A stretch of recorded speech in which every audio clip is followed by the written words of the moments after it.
Meus alunos me perguntam, meus colegas, todo mundo me pergunta de onde vem a ideia do suposto déficit da Previdência, que eles chamam de rombo. Na verdade, nós podemos dizer que tem um roubo na Previdência, que é um roubo maquiado. O que existe, na verdade, é uma maquiagem contábil. A Seguridade Social está prevista na nossa Constituição e ela compõe a saúde, a assistência e a previdência.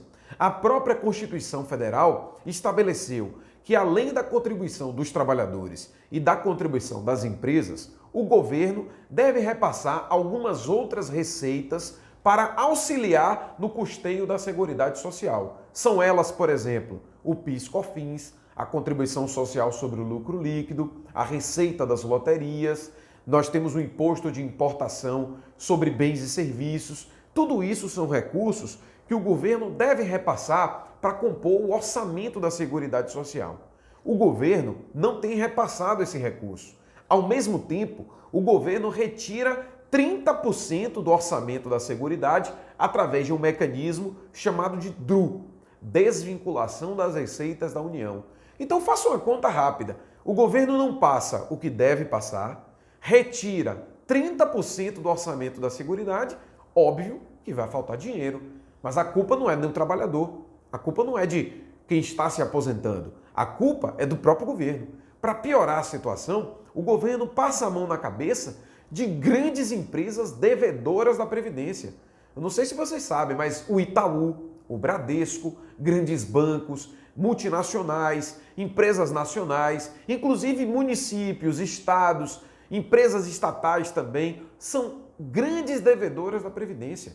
Então, como é que o governo quer retirar benefícios da população mais pobre enquanto passa a mão na cabeça dos mais ricos? Isso é revoltante. Nós não podemos admitir que isso aconteça. Ao invés do governo propor uma reforma da Previdência, ele deveria sim enfrentar os problemas orçamentários da Previdência, cobrando do andar de cima, que é quem deve a Previdência. Ao mesmo tempo, a Previdência passou por uma CPI no Senado, que produziu um relatório com centenas de páginas, indicando, inclusive, desvios de recursos da Previdência para pagar obras que foram importantes para o país, como a Ponte Rio-Niterói e até obras inacabadas, como a Transamazônica. E onde está esse dinheiro que deveria retornar para os cofres da Previdência? Então o governo quer nos empurrar goela abaixo uma reforma que penaliza a maioria dos trabalhadores com o pseudo-discurso de que combate privilégios, justamente para manter os privilégios do andar de cima. Os bancos lucraram no Brasil, em 2018, 95 bilhões de reais. Com a proposta de reforma encaminhada pelo governo, os bancos estão projetando lucros anuais de 200 bilhões de reais. Isso é inaceitável. Nós precisamos esclarecer a sociedade para mostrar qual é a armadilha que está por trás do discurso da reforma da Previdência. E, para finalizar, nós estamos vivendo um momento em que quase a metade do orçamento da União é para pagar juros de uma suposta dívida pública, uma dívida que jamais passou por uma auditoria. Você que está me assistindo, sabe que quando nós temos um problema em nossa casa, a gente tem que cortar despesa. Ninguém é contra cortar despesa. Quando vivemos momentos de crise, tem que cortar. Mas na hora de cortar a despesa, você começa a cortar o que é supérfluo ou o que é essencial? Óbvio que começamos a cortar o que é supérfluo. O governo está fazendo justamente o oposto.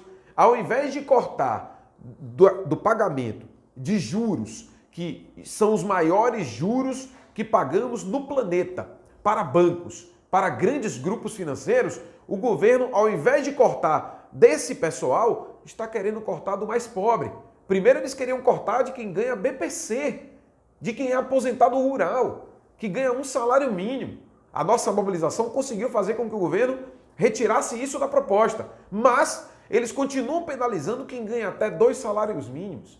Então eles querem cortar de nós para beneficiar bancos e grupos econômicos que patrocinam as redes de comunicação e que estão hoje fazendo um verdadeiro mantra para nos enganar e fazer com que a reforma da Previdência passe goela abaixo. Não podemos aceitar isso. Precisamos resistir, mostrar o contraponto e apresentar os argumentos que demonstram que o Brasil precisa sim de uma reforma, não essa, mas de uma reforma que tribute as altas rendas e diminua a tributação da classe média e dos trabalhadores. Estes sim, os mais penalizados pelas propostas do governo.